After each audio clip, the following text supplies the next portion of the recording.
आज हम अमृतानंदमयी माँ के जीवन चरित्र के दूसरे अध्याय को प्रारंभ करते हैं। कामिनी रीति ही यामिनीषु खलु कामनीय कनीध भवान पूर्णसम्मत रसार्णवम कमपि योगी गम्य मनुभावयम ब्रह्मशंकर मुखानपीह पशुपांकनासु बहुमानयन भक्तलोक गमनीय रूप कमनीय कृष्ण पतिपाही माम। हे कमनीयता की निधि, रात्रि वेला में आप प्रेम विवल गोपियों को वह गहन और तीव्र रस सागर प्रदान करते हैं जो केवल योगियों को ही प्राप्य होता है, और इस प्रकार उन गोपियों को आप ब्रह्मा और शंकर के लिए भी आदरणीय बना देते हैं। हे कमनीय कृष्ण, आप केवल भक्तों के लिए गम्य हो, कृपया मेरी रक्षा करो। 9 वर्ष की आयु में सुधामणि चौथी कक्षा में पहुंची। उसकी माँ निरंतर बीमार रहा करती थी, इसलिए अब तक घर की कई जिम्मेदारियां उसी पर आ पड़ी थी। सूर्योदय से पहले उठकर वह अपने काम में लग जाती और घर का काम समाप्त करने के बाद ही स्कूल जा पाती थी। शाम को घर लौटने के बाद फिर से घर का काम निपटा चुकने के बाद जो समय बच जाता था वह पूजा अर्चना में बिताती थी। अब भी वह कृष्ण की अपनी उसी प्रिय तस्वीर को सदैव अपने साथ साथ लिए रहती, उसे आलिंगन में लेती, चूमती, आंखों से आंसू बहाती रहती। उसके आंसुओं से तस्वीर भीग जाती थी। कभी कभी दमयंती को पानी भर लाने के लिए घर से दूर जाना पड़ता था, तो वह नन्ही सुधामणि को घर में छोड़कर जाती थी। दमयंती को पता ही नहीं चल पाता कि सुधामणि उसके पीछे पीछे चली आ रही है, क्योंकि बच्ची को लगता कि शायद वह अपनी माँ की कोई मदद कर सके। वह माँ के पीछे पीछे चली जाती। अगर दमयंती कभी उसे आने से रोकती थी तो सुधामणि जोर जोर से विरोध करने लगती। इस मामले में उसकी जिद को देखकर कभी कभी तो दमयंती उसे कोठरी में बंद करके जाती थी। वह बच्ची को डराने धमकाने की कोशिश भी करती। देख, भूत आ रहा है, तुझे पकड़ ले जाने के लिए आ रहा है। लेकिन सुधामणि को कोई डरा नहीं पाता, क्योंकि वह बड़ी निडर और साहसी थी। गांव वालों के मन में उस बालिका के प्रति ममता की भावना और आदर भाव भी जागृत होने लगे। गांव में एक औरत जिसका नाम अप्पीसील अम्मा था, छोटे बच्चों को डराने के लिए मशहूर थी। कभी कभी नन्ही सुधामणि को डराने के लिए उसे इडमत्रेल बुलाया जाता था। वह कुख्यात औरत चुपके से उस खिड़की पर पहुंचती जहां सुधामणि बैठी होती। वह अपना सिर एक बोरे में छिपा लेती, चीखती, उछलती और डरावनी मुद्राएं बनाती। खिड़की से झांकती बालिका बेधड़क घोषणा करती, चली जाओ, मुझे मालूम है तुम कौन हो। तुम अप्पीसील अम्मा हो, मुझे डराने की कोशिश मत करो। दुखी अनाथ बच्ची की तरह सुधामणि अपने प्रिय कृष्ण को पुकारती रहती। गांव वाले उसे एक ऐसी लड़की मानते थे जो एक अलग ही दुनिया में रहा करती थी।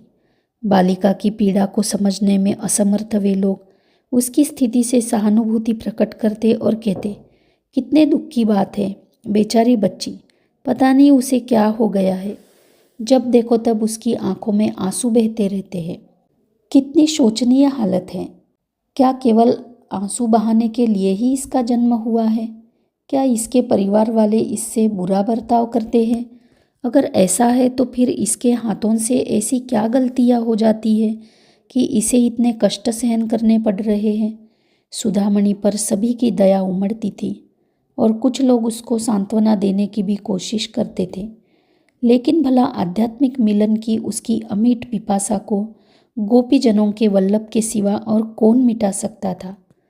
जैसा कि पहले ही उल्लेख किया जा चुका है, बालिका की समदृष्टि, उच्च चरित्र, प्राणी मात्र के प्रति करुणा और सुमधुर गायन ने उसे सभी गांव वालों की प्रिय बना दिया था। उसके संपर्क में आने वाले लोग अपनी मन की बातें खोलकर उसे बताने लगे थे, लेकिन सुधामणि की माँ और उसका बड़ा भाई सुधामणि के विचित्र आचरण की वजह से उसके विरुद्ध हो उठे थे। इस दौरान 5 और बच्चों के प्रसव के बाद अति बीमार दमयंती कामकाज करने में बिल्कुल ही असमर्थ हो गई थी। पहले भी सुधामणि को घर के कुछ कामों को करना ही पड़ता था, लेकिन अब तो पूरे का पूरा काम ही सुधामणि के कंधों पर आ पड़ा। सबसे बड़ी बेटी कस्तूरी एक स्थानीय कॉलेज में पढ़ रही थी और सबसे बड़ा बेटा सुभगन भी पढ़ रहा था। सो अब कामकाज की पूरी जिम्मेदारी सुधामणि पर ही आ पड़ी और यही से इस नन्ही बच्ची के परीक्षाओं और संकटों भरे जीवन का सूत्रपात हो गया। वह सवेरे 3 बजे उठ जाया करती थी और घर की सफाई, आंगन की झाड़ू बुहारी, कुएं से पानी भरना, खाना पकाना, गायों का चारा पानी और दूध दूहना और परिवार के सदस्यों के कपड़े धोना, बर्तन मांजना जैसे काम करती।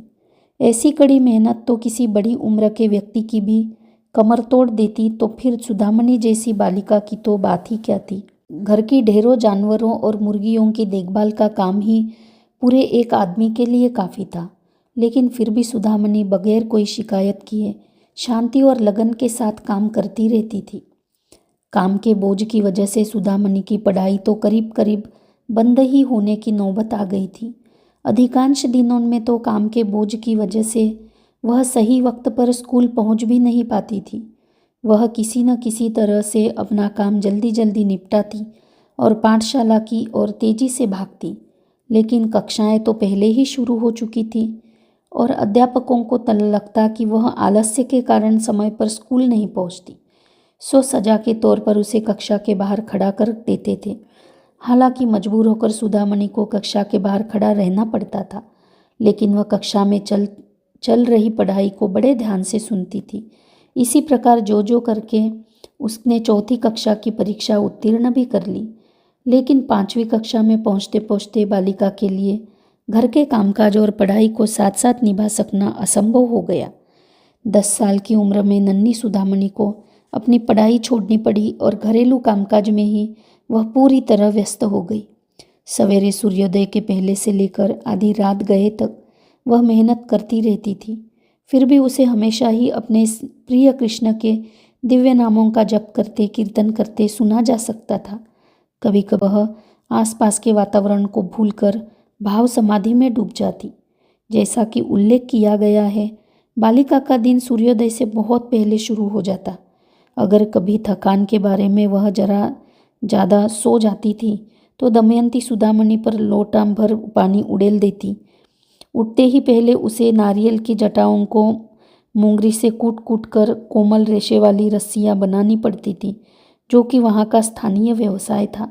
इसके बाद वह आंगन की साफ सफाई करना, कुछ मील दूर नल से पानी भर कर लाना, बर्तन मांजना, खाना पकाना और अपने छोटे भाई बहनों को स्कूल के लिए तैयार करना, और फिर शुरू होता गायों की धुलाई का, उन्हें दाना चारा खिलाने का काम, और फिर खाना परोसने के बाद खाने के बर्तनों को मांजना, पूरे परिवार के कपड़ों को धोना और फिर गायों के लिए घास लेने जाना।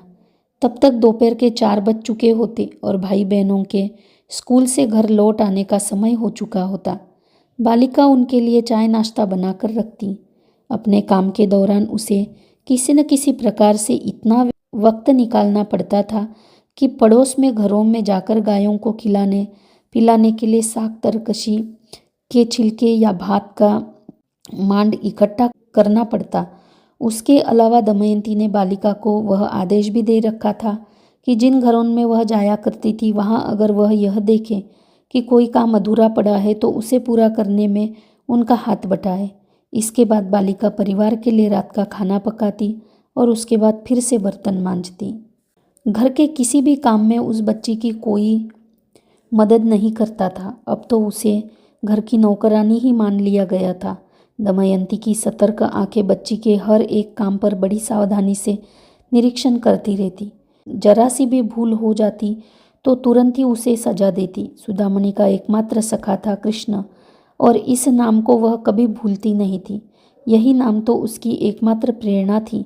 अपनी अनेक जिम्मेदारियों को निभाते निभाते अपने प्रिय परमेश्वर की निरंतर स्मरण से उसकी आंखों में आंसू भर आते और वह घंटों रोती रहती। करीब 11 बजे रात को सुधामणि के दिन का अंत होता था। इस वक्त कहीं जाकर वह बेचारी मासूम लड़की विश्राम कर पाती थी, लेकिन उसका विश्राम बिस्तर पर लेटे रहने का नाम नहीं था। वरन उस काल में तो यह अपने परमेश्वर को पुकारती थी। जब सभी लोग गहरी नींद में डूबे होते थे तब वह घर के छोटे से मंदिर में बैठकर भक्ति गीतों का भगवान कृष्ण के आगे अपना हृदय खोलकर रख देती। रात के गहरे अंधेरे में विदीर्ण हृदय सुधामनी रोती रहती और भजन करती रहती जब तक कि उसकी आंखें खुद ही मूंद न जाती।